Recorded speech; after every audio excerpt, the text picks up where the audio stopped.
I'm here, and the voice of Wyndham is at my right hand side over here. Welcome, Ken. Thank you, Jeff. We're back again. Yeah, and hey, listen, I got a recording I want to play for you. I want you to listen to it and see if it fits where we are today. And this was done back in 1965. If I were the devil, if I were the prince of darkness, I'd want to engulf the whole world in darkness, and I'd have a third of its real estate and 4/5 of its population, but I wouldn't be happy until I had seized the ripest apple on the tree, thee. So I'd set about, however necessary, to take over the United States. I'd subvert the churches first. I'd begin with a campaign of whispers. With the wisdom of a serpent, I would whisper to you as I whispered to Eve, do as you please. To the young, I would whisper that the Bible is a myth. I would convince them that man created God instead of the other way around. I would confide that what's bad is good and what's good is square. And the old I would teach to pray after me, Our Father, which art in Washington. And then I'd get organized. I'd educate authors in how to make lurid literature exciting so that anything else would appear dull and uninteresting. I'd threaten TV with dirtier movies and vice versa. I'd peddle narcotics to whom I could. I'd sell alcohol to ladies and gentlemen of distinction. I'd tranquilize the rest with pills. If I were the devil, I'd soon have families at war with themselves, churches at war with themselves, and nations at war with themselves, until each in its turn was consumed. And with promises of higher ratings, I'd have mesmerizing media fanning the flames. If I were the devil, I would encourage schools to refine young intellects, but neglect to discipline emotions. Just let those run wild. Until before you knew it, you'd have to have drug-sniffing dogs and metal detectors at every schoolhouse door. Within a decade, I'd have prisons overflowing. I'd have judges promoting pornography. Soon I could evict God from the courthouse, then from the schoolhouse, and then from the houses of Congress. And in his own churches, I would substitute psychology for religion and deify science. I would lure priests and pastors into misusing boys and girls and church money. If I were the devil, I'd make the symbol of Easter an egg and the symbol of Christmas a bottle. If I were the devil, I'd take from those who have and give to those who wanted until I had killed the incentive of the ambitious. And what'll you bet? I couldn't get whole states to promote gambling as the way to get rich. I would caution against extremes in hard work, in patriotism, in moral conduct. I would convince the young that marriage is old-fashioned, that swinging is more fun, that what you see on TV is the way to be.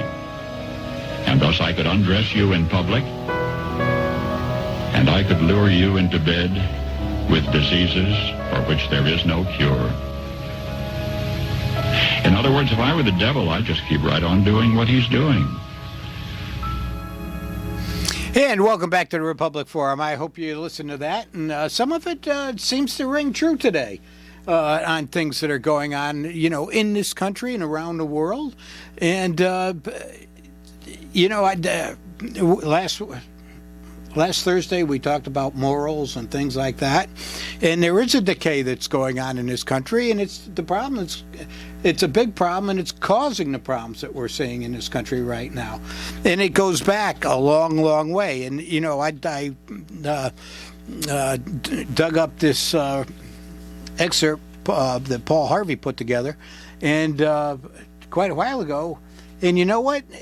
They followed that playbook.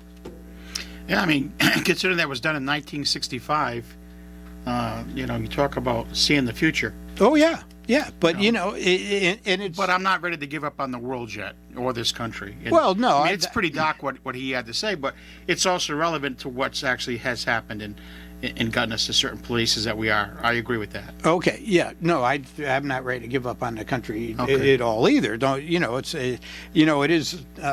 quite a bit of doom and gloom, but it's really interesting on how he lays it out. I mean, look at the lottery, look at the gambling that goes on. You walk into any 7-Eleven or bodega or whatever you want to call them, and what were there 50 different scratch-off tickets, plus the two big lotteries, the Mega Millions and the No, all this stuff. there's no doubt that he had a vision of what he started seeing in '65, Right. in transpiring all the way to where we are today. Today, here we are in a pretty, I hate, it's kind of weird to say conservative, but an old Yankee state like Connecticut now are legalized marijuana. Right. There's all kinds of things that are. I mean, what's the next step? Well, What is the next step? As I wonder. That's not gonna help the situation at all. No, it doesn't, and it's like he says, the devil's just going to keep doing what he's doing. He's going to destroy the individual. He's going to bury them with these vices, and make it more and more difficult for them to stand up. I mean, education, today is more touchy-feely than it is education. And so, even in colleges, the critical thinking, you got to teach the kids that, and they're not. It's something happens, and we have to have all these emotional support things, on and on and on.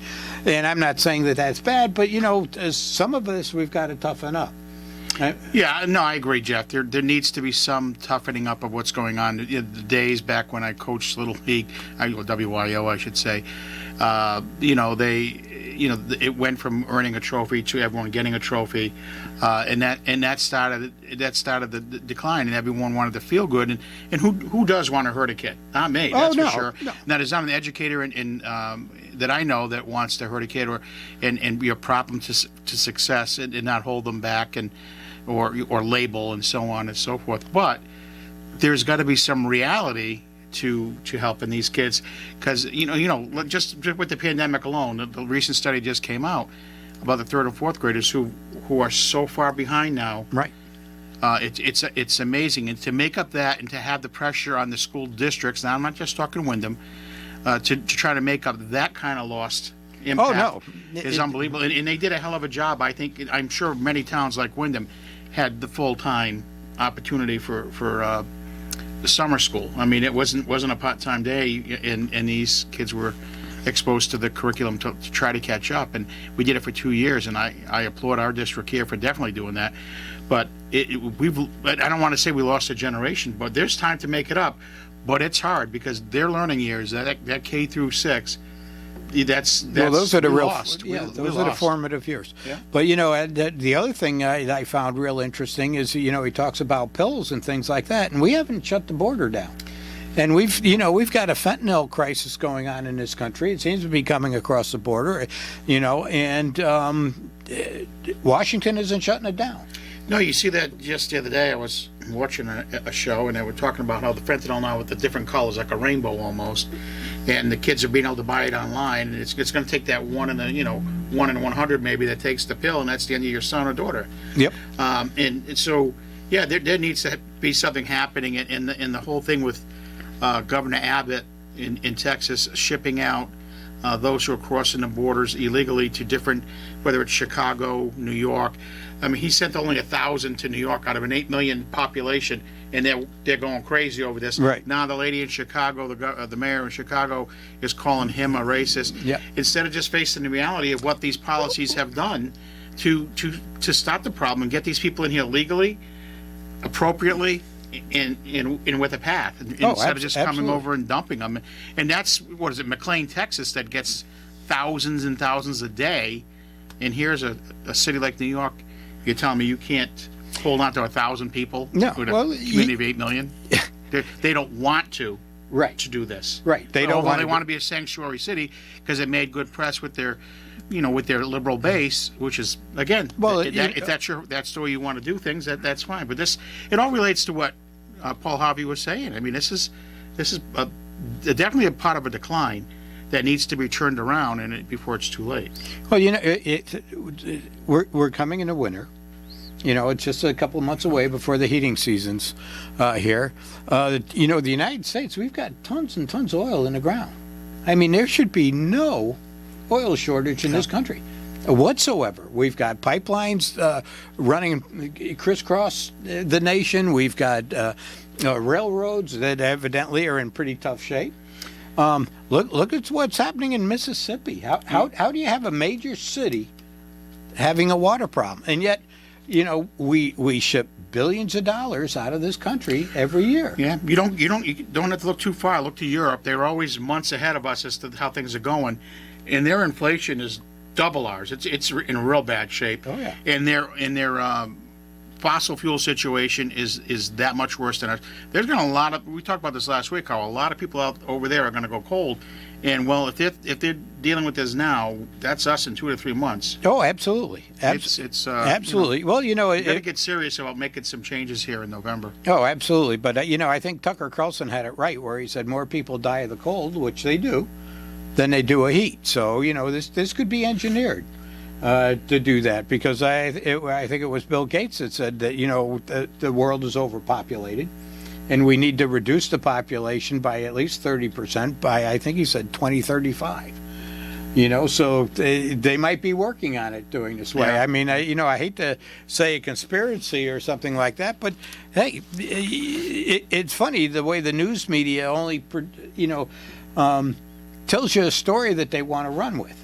You know, I was bouncing from channel to channel looking at different news channels, and it was hard to find one of the, like MSNBC, talking about what's going on in Georgia. They're not. You know, they're all talking about this Mar-a-Lago stuff, which you know is done and gone, and forget it and drop it and move it. There's other stuff happening around the country that we need to be informed, and by not informing the population, they keep them dumb. And you know, this is like China. Russia did it wrong. China did it right. Now, you know, I can take you back to Tiananmen Square for those of you out there that are old enough to remember what it was. And you know, it was the one guy stopping a tank, and it was a couple months after College that. student. Yep, a couple months after that, you couldn't find one of them. Right. You know, and then what did China do? They went and started. They said, okay. They let in McDonald's. They started building housing for the people. They started letting other things. They started giving them jobs and things like that. And what happened was they started to enjoy it. And they forgot all about that they didn't have free speech anymore and that they were clamped down. Where Russia just came in and clamped everybody down. Right. You know, and did it the wrong way, because for a long time, China was dealing with a very complacent population that was kind of happy.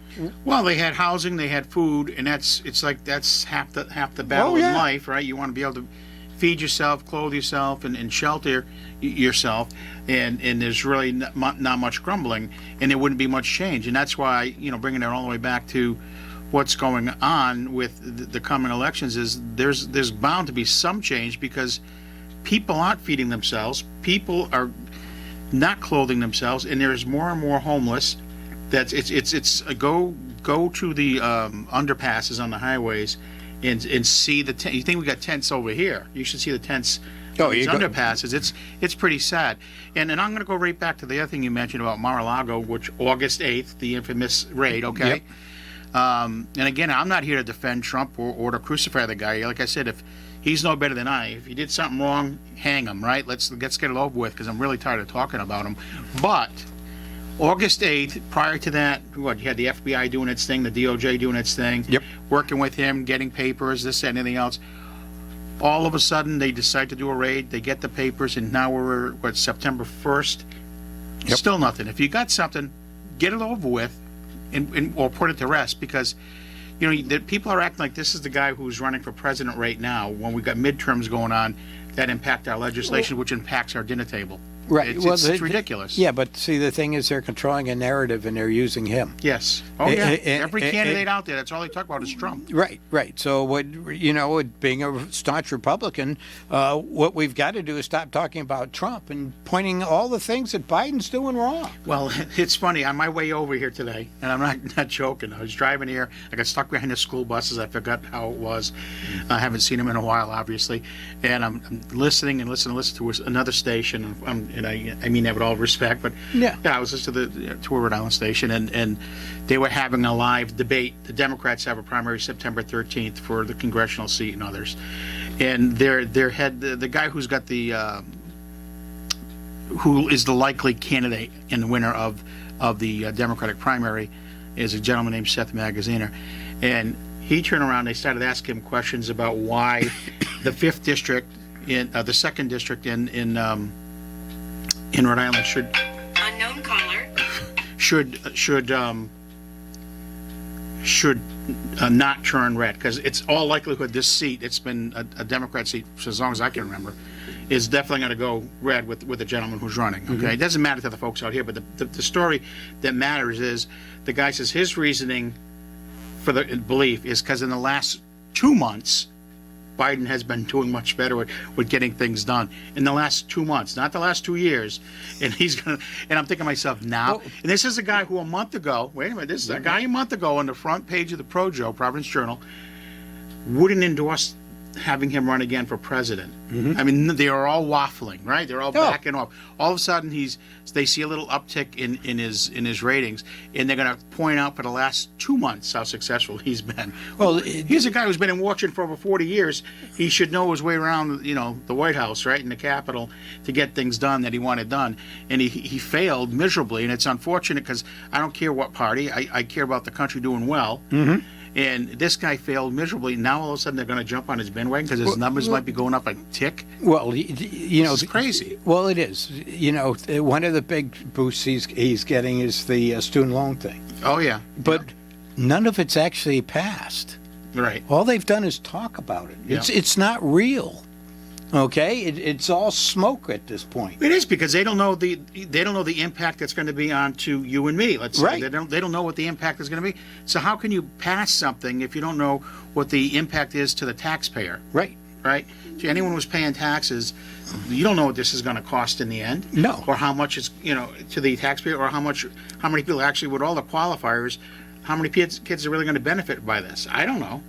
Well, I don't think a lot of the kids are going to benefit. And who's going to pay for it? All the hardworking individuals, just like he was talking about. Where's the incentive to get out and work and do things other than, your own personal ambitions and things like that, when they just take money to give it away to lazy people? And I'll just call them lazy. That's what they are. They're lazy. You signed it, you understood it, pay it. It's what you're supposed to do. Granted, I was listening to Bob Stefanowski about there are all these fees and on and on and on. They're just added taxes. We really don't need all this extra stuff. Right. I'm waiting to him to lay out his economic plan, because I heard that. I think we probably heard the same thing, where the bottom 100 in fees and taxes, he's going to eliminate on day one. Well, how do you do that? It's like when he first time around. He was going to eliminate the income tax. You need to have an answer to how you then fill the holes, right? Right. So I'll hold judgment on that until I hear what he has to say. Well, one of the easiest way to fill the hole is stop spending. Yeah, I know. There's spending that's going to happen because it's necessary spending, and then there's frivolous spending. And trust me, there's plenty of frivolous. There's plenty of that. And then they talk about geez, why can't I think of the governor's name now? But Lamont, they talk about how he's, balanced the budget. And it's, if it wasn't for the stimulus funds from the federal government, we'd be in a deep, deep hole. Right. He didn't balance anything. He got a gift from the federal government. A lot of people got to pass. Yeah. A lot of people in office got to pass that they could reduce the property taxes. And again, the reduction of property taxes was a joke. Well, the reduction on the car tax, I don't know anybody who. Well, if you lived in Hartford, you benefited with a mill rate that's up around 75 mills, and now it's down to around 35 on your car, or so like that. But people like you and I, we pay more for the car because now it's all balanced out. Yep. So our car taxes went up along with the value of the cars. I blew my stack the first year that happened, and I calmed down because the car values are up. Not that I'm looking to. When am I stop peddling my used cars? I'm going to buy a car, sell it, make a few extra bucks. And that's not. I'm buying a car for transportation to go to work, to do my job, to support my family. Right. I'm not in the car business. I understand. I do. And that's the argument. That's the argument I proposed. And it's just like, well, you're going by the blue book. Well, I don't care if you're going by the blue book. If this car is another year older, there's no way in hell it's worth more. It's money. worth more. What do you want to? With more mileage. Am I not supposed to go to the tax appeals board and say, yeah, this car has a ding here, a ding there. I mean, it might need brakes and this and that. Can you give me and it has another 30, I put on all 30,000 miles. Got another 30,000 miles. Are you taking that into consideration, or are you just going to go, oh, that car's this year, this is, it's No, good, no, that's you know, what they- and it's it, and it's worth it? What are you, crazy? That's what they do, though. That's what they do. They go right by the book, and this is what it is, and that's that. Yeah, no, that's, again, between that, and I'm telling you, until you get your first tank of oil, you better sit down when that happens. Well, you better get it now. Yeah. You know, because October might be hard to come by. Well, you never know- mind price. you know, it was talking about oil and things like that. Talking to a big coal company out in Pennsylvania, and there are 3 large coal companies in the country. You know, that do the bulk of coal for everybody and everywhere, and 2 of them now are not supplying coal to the United States. It's all going to Europe. They signed 5-year contracts to go out. A lot of it's anthracite type coal. It's used in making steel, you know, high carbon content and things like that. And these other companies and countries in different nations are buying it. You know, I got a kick out of Biden the other day. You know, what are you going to do? Get an F-16 to fight the federal government? Heck, you don't have the parts to fly half the F-16s you got, you know? And actually, we've got to take his advice. Just go out on the back deck with the shotgun and fire a few shots in the air. Yeah. Right? Like he told his wife to go do. I remember that. Yeah. With it. Yeah. I remember that. You know, so maybe he'll inadvertently shoot down an F-16 doing that. Yeah. But, I loved him just the other day when he made the comment about he was campaigning in Pennsylvania Yep. for the governor, I believe it was, and he was going on and on and on about fund the police, not defund the police. Right. I mean, well, for the first 2 years of your presidency, it's been every Democrat out there has been saying defund the police. Yep. Now he's done an about face. I mean, you can't do even on the local level here. I've been saying this. You're on tape. We're on tape. Yeah. You know, how many times do you want to change your position and say, I never said that? Right. Before someone gets, wise enough or aggravated enough to say, here's the tape. Well, you know, I think he's run into that many times now, where the tapes get played and he's, backpedaling on this, that, and the other thing. And sometimes, he doesn't say anything and everybody around him's saying something. Right. And he's just standing there like the puppet. Yeah, no, that's clear. That's clear. But when you look at what's crime, of course, he wanted to go after guns, and when you see what's happening in the country, the decline and on, the morality, even in our government, which is probably the worst place to have it. I mean, our elected officials are not setting good examples. Well, I look at again a congressional race where the guy is touting the Inflation Reduction Act, okay? That his Republican opponent said if he was elected, he would have voted against it. Well, so would have, was it Clinton's economic advisor and a few other Democratic economic advisors all said this is going to create, heavier inflation. And so instead of saying that's why this Republican's voting against it, he comes up with, he cherry picks and says, in that bill, there's a stipulation about reducing the cost of prescriptions for the elderly. Yep. Oh, see, he would have voted against the elderly. Oh, right. Well, You talk about playing games. Well, that's what they do, and that's one of the problems with these bills. There is just so much They stuff pack in it. everything in it. Right. Well, and nobody reads it. Right. They can't read it because there are 9 million pages. I'm still wondering what Manchin got out of this whole deal. Oh, I don't know. That'll come out of a pile somewhere, as my dad used to say. Absolutely. But he did real well, and we're going to go pay our bills so we can come back. Sure. Welcome back to the Republic Forum. I'm Jeff. And this is Ken Folan. How are you? And we've been chatting about what's going on in the country, and I'm still upset that we're not seeing ads from the Republicans running against our governor. About how he sent seniors back to the nursing homes, just like Governor Cuomo did, to catch COVID and pass on. Right. That's when Governor Cuomo was the king of all our governors out here in New England. Right. And he's gone. Yeah, he's gone. He's gone now. And, you know, and I know there were lawsuits going on. I wonder where they're at with some of this stuff. You know, some of these people that make these decisions, and now you got Fauci and some of these people saying, well, we weren't quite sure, so we made stuff up. You know, like the 6-foot rule, you know, they made that up. And, you know, now they say, well, you know, we had to do something, and the masks seem like a way to go. You know, how many places you walk in and there's still plexiglass up? Oh, it's all over. I mean, you can't go to a healthcare facility without having to put on a mask all the time. Yeah. And still. yeah, Still. But, you know, you're sitting in a restaurant, you got plexiglass up, and there's a ceiling fan. Yeah. Moving the air, mixing the air. I mean, hello, people, a little common sense, you know, but it's true. You can't fix stupid. You really can't. And that's what this is, you know, and I'm not saying that, you know, it's if you want to wear a mask, wear a mask. I got no problem with that. You know, I watch people walk up and down the street wearing masks, driving cars, you know, all by themselves, wear a mask. If it makes you feel good, wear your mask. Okay, I'm not going to go any farther than that, you know. You're being a nice young man tonight. No, I don't want to be.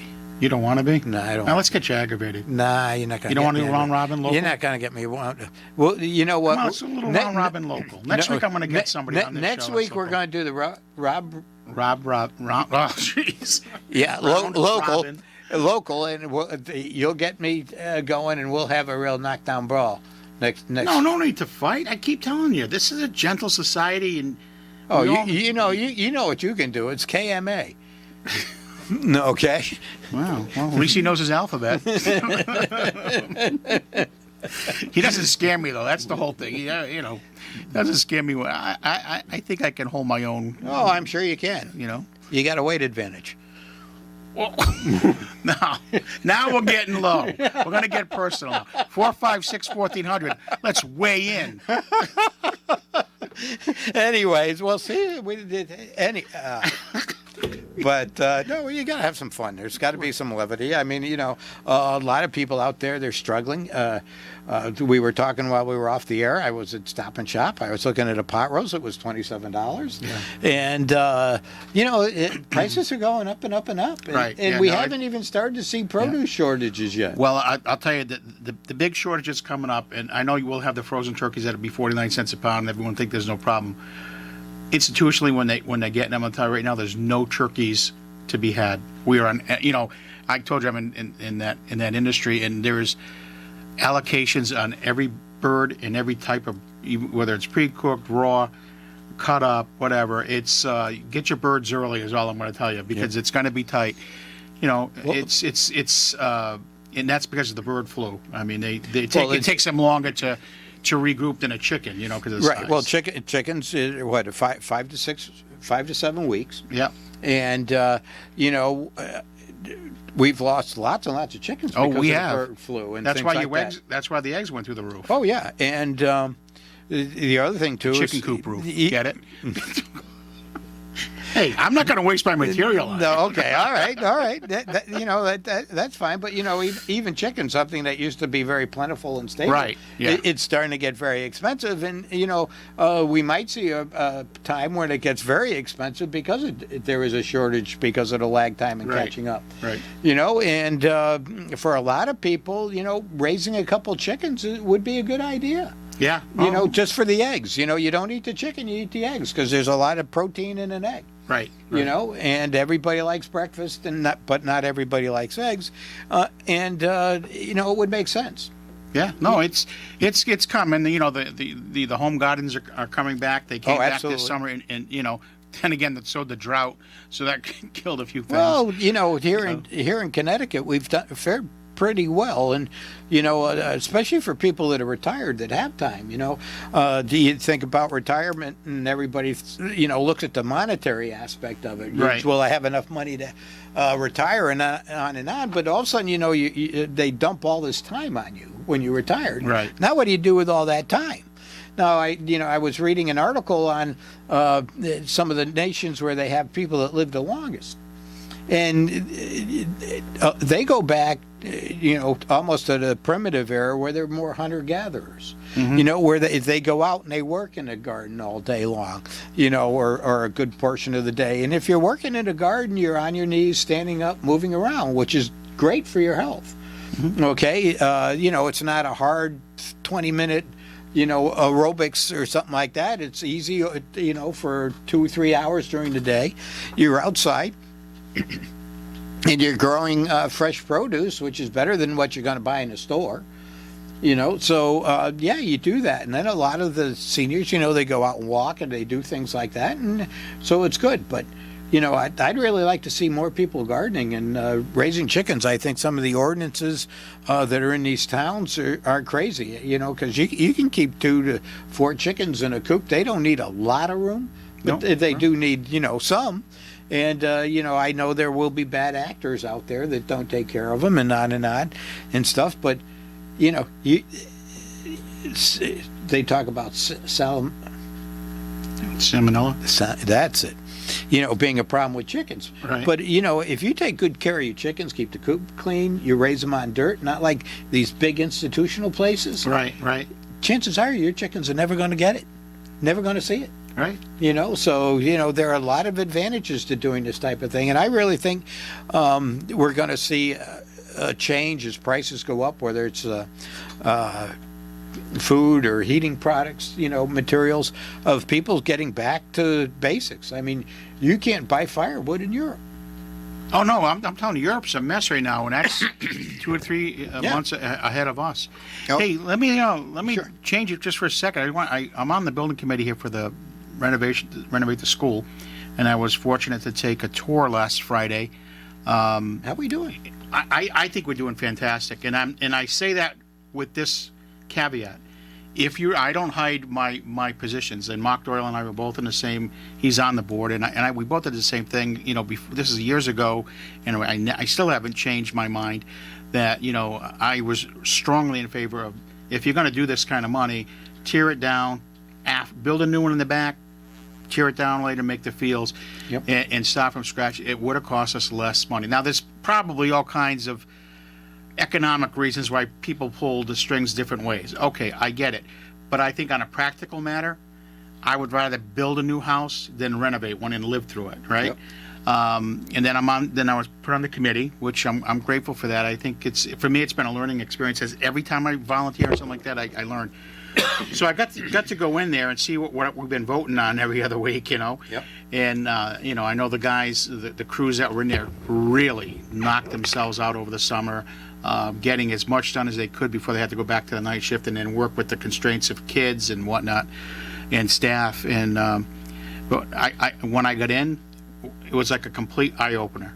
Because I had not seen the finish, what people picked before me, the colors and this and that, and I knew the basics of it all beforehand. I paid attention to it. But wow, that's what of course my wife works there, and there's a disclaimer there. And she, I said to her, she hadn't gotten the chance to see it, and I said, Cal, wait until you go in and see the second floor at least. It's not. And there's so much more to do with the even with the mechanicals and everything else. Then they brought us downstairs, which was like the dungeon, the first floor, which has not been done yet. And because, like I said, there's so many different avenues of this project going on. It's crazy.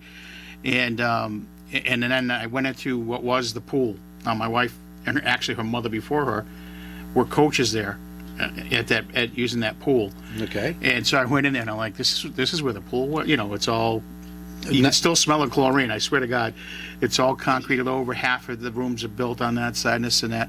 Got to see the superintendent's suite of offices for her staff. It's when as soon as you get outside, you see that back field getting ready to be done over. It's all prepped for the AstroTurf and everything else, and the stadium foundations, the seating is there. They're working on the concession stand and waiting on the stadium lighting or something for to get going. But my hat is off to these folks, because I don't know how logistically they coordinated such an effort to get where they are today. Doors are open. My wife, not one word of squawking about anything about this being, where her office is and this and Yep. school went off, to my knowledge, without a hitch. And then we'll see how much progress they make. Well, And next year will be in the today spring. was their first day. Today was their first day, and again, there was no blow-ups. You see it on Facebook or whatever. Okay. No blow-ups. So the communication was there. The team that works with our staffing was there, and on the building committee side, I think I mentioned it before, like in the spring or something when I first got on. This gentleman, Mike Callahan, they better figure out something to thank that guy, this community, when this project is done. He's, this is what he did for a living. Okay. He had his office, and he knows his stuff, and he holds everyone accountable for what they're supposed to do, when they're supposed to do it. Wonderful. Pricing, and I think it's, at this point, we're staying well within budget, and I think we're going to be ahead of schedule. Well, that'd be really nice. That'd be It's got really a couple more nice. years of work still. but Oh, I just had to mention it because, you drive by and no one knows what the hell's going on. I know it doesn't look True. like much until you get to the back of that building in the second floor, and you go, holy crap! And then it's going to be a showstopper considering it's not new. Yeah, well, most of us understand things take time. Yes. And if you're renovating something, you usually start in one place and work in a direction. And it sounds like they started in the back and they're working forward. Although Yeah. they've done some work on the facade out front. Yes, they've done some on the front, and then they get the parking things going, security. There's, like I said, I go to these meetings and I learn each and every time. It's all virtual still, and it's a well organized meeting, and the team does their reporting, and payments are going through well. The state's doing its piece. The townspeople are lucky. There's no real hang-ups. No town. I don't want to jinx the joint, but I'm impressed for, like I told Mark Doyle on the Board of Ed. He said, how does it look and how's it going? And I said, good. Considering I am definitely was a proponent to build new. Yep. I'm pretty satisfied with what I've seen. Well, then that's great. And I think, the kids definitely need something that's, not necessarily nice and new, but, they need a good learning environment. How's Well, that? let's put it this way. Every time something is done, whether it's, it could be minor things, but when the kids come back into an environment that's like that, just like when they did the middle schools, there is that euphoric thing that we need to take care of this place. We need to, it's wow, this is great. One comment that was made was, hey, this is like a rich town school. Well, that was one of the comments that a kid had made, and I'm sitting back and I'm saying, hopefully this is the pride that this brings to it's a lot of money. Oh, yeah. I mean, I'm not, it's a lot of money.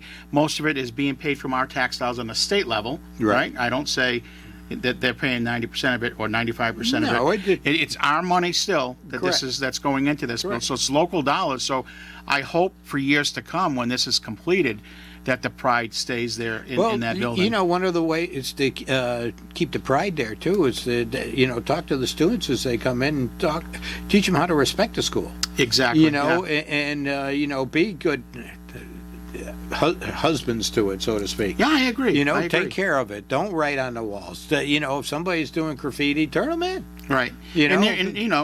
Stop that kind of stuff that really defaces things. And if you can keep it bright and sharp and clean, it does. It makes you feel better, and and maybe the kids will do better. Well, again, because of that. Mentally, the teachers, I think, are probably pretty much uplifted, and as well. I mean, it impacts them as well. Their work environment. Oh, absolutely. Is that much? It's brighter. Well, it's nobody cleaner. wants to work in a dungeon. Exactly. And it was due, and so I'm happy for the staff that are there. I just I didn't go out of that school, right? I'm from Rhode Island, and I spent 12 years of my life as school board chairman and going in and out of that building with my wife working there, helping, volunteering, doing this and doing that. But it's been, my kids now have been out of there at least 7 years, so I'm not there as anywhere near like I was. Yep. And when I went from the new upstairs to the downstairs, I was like, holy crap, did it really look this bad? Let's hope that the new programs that they're going to put forward, reflect the quality of the work that's been done on the school, and that the tests that the students are taking, that, the reading, writing, arithmetic scores go up, Right. and all that type of thing, because that would be great. Yeah, I'll And tell if, you. and if you can do that, then there's a great chance you'll start enticing other towns. Well, I think that might be part of what the plan is. I mean, let me tell you something about Tracy Youngberg. I mean, that's why I can't wait to get her back on one of these weeks. I think somewhere in her body, she's got this competitive spirit in her, and Well, I I'm would hope catching- so, And for crying out I'm loud. getting, I mean, and I'm getting it in the sense that, athletics is important to her, etc. Which is it's a good. That's a lock to get kids to stay in school, right? A lot of kids like that. And I Yeah. get that. I truly get that. But she's not going to settle, and she's going to challenge, I think, the staff there, and I think you will see improvement. I think there's always been improvement, just never enough to make a headline. It's been that since when I was on, eons ago, it seems, where you always made this progress. Well, We even it was. we came out of our erg almost, Yep. or we're out of our erg at one point, and then of course they changed the way they delegate you or recognize you. But there's something about her that I don't know if she must have been an athlete in her day or something, because I never seen anyone in industry in my level who has that. We're going to win or forget it. Well, the school camaraderie is a big part of it. Yes. So if you've got a couple of, whatever teams they are, they're doing well, and that's great for the players. But you know what? It energizes a school to come out to events, to talk about things, I think and to that- have pride. You've got the community center and the senior center now, right? The parking garage, whether you like them, you don't like them. You got the Shabu stage where you like it or don't. Everyone has an opinion and is entitled to their opinion. Correct. The capstone over here is going to be that school, I think, and I think it's going to be a catalyst for as many members to get in there. Once they get the games going. Probably unfortunately you're going to be missing quite a few home games because of the supply chain. It's not going to be there October 1, for football, but we'll get games in, and I think once they see that, and then they get to see the back of that building. Yep. That'll help the town again. I mean, these new buildings that we've invested in with our tax dollars, again, whether you liked it or didn't like it, it's here, and that's how I look at it. Right. It's here. I'm going to support it at this point. But I'm just hoping it motivates the rest of this community to do the other projects that still need to be done here. And what might they be? There's a lot of things. That Wyndham Mills complex, right, which is not town, Right. but somewhere along the line, that's that private person can get that thing rolling. That the developer here on Main Street who owns all these buildings now, he's working on this one over here. we need to see that happen, Right. Because if not, we're not growing our tax base. This is true. And again, this community is not going to survive unless Willimantic gets its tax base under control. Well, this is true. And we've got the new dollar store going in, which is not necessarily a good sign, but it's not. We'll take it. Yeah, no, I get it. It's economic development, but how many the studies are out there about getting these Right. are ruining communities. Oh yeah, absolutely. Well, it caters to the lower income, and unfortunately, Wyndham, where it we're fits at here, their we're requirements. We're in the bottom of the state. Right. We've got the lowest, most poverty. Now, one of the things I was looking at all those statistics, you've got, a town like Bridgeport that might be up a little higher than us. But, when they look at people below the poverty line, they've got a lot more than we do. But because of our overall size, Right. it put just changes the numbers. I've said this for years too. I mean, because I'm on the road all the time, and I go to wealthy towns. I go to towns that are impoverished, towns that are in transition, whatever you want to call it, all over the tri-state area. And if you think anything negatively about this community versus what I've seen in some areas, you haven't left the area to appreciate what you have. I mean, this town has got a long way to go, okay? And half that battle is the tax base. Oh, absolutely. Well, it's just so it can sustain some of the changes that we want to And the other make. half is what we're spending the money on. I agree. I agree. You just can't, growing a tax base is very, very important. Huge. But once again, being very, I'm going to use the word frugal with the money, is very important. on what they do, watching how they're spending it, Anyway, Well, I could get into all kinds of things, but we don't have the difference is- time right now. The difference is between a community like Wyndham or Willimantic, if you want, being impoverished, okay, is when they do these projects, they have to bond. They Oh, yeah. have to. Oh, yeah. I go to another community, and They might senior not cen- bond. They do not bond, and they'll say they'll propose it. They'll have a special fund that they're taking out of the regular taxes now. Yep. It is saved, and they are paying cash. Yeah. To build a place that I go to, they put a senior center up, cash. Yeah. And it's because so there's no bonding out there. We're still living off a credit card all the time, Yes. and Yes. that's not healthy. No, but the price of I can talk about fire trucks has gone up. Oh, yeah. I mean, you want to buy a top of the line fire truck, you're spending $1 million now. Right. And I know out in where I am, we're putting money aside every year. That's what they do. So we can buy that truck. And if we have to bond a little bit of money, we'll bond a little bit of money. But if we're going to bond a little bit of money, it's only going to be a couple $100,000. It's not Yeah. going to be the whole truck. Right. For the eons and eons and things like that. A lot of towns like this and stuff, they've done very well with all the money that came in from the COVID. They're still sitting on it, most of them. Yeah, and that kind of money should be going to be doing things. Are we sitting on it so that people forget about it and then we just spend it, or are they using it to pay down debt, or are they waiting to change what they can spend it on? Because there are a lot of rules and regulations when it comes to that on what they can do with it. So Well, hopefully brighter days are ahead. I mean, it's got to Oh, get yeah. better. It's got to get better. well, it will after it gets worse. You are so negative, Jeff. No, I'm not so negative. This is the No. voice of Wyndham, and I'm such a positive, happy, jolly guy. Yeah, right. I'm looking at what's going on, and I am too. there's There's certain things that there you are can certain see things change. that are really good. It does need to change, Yeah. but I think we're going to be in for a very tough winter. I agree with that. Okay, a lot of people are going to struggle with housing and maintaining their homes, and kids and getting places. And even into the spring, I think it's going to be something it's going to be tough.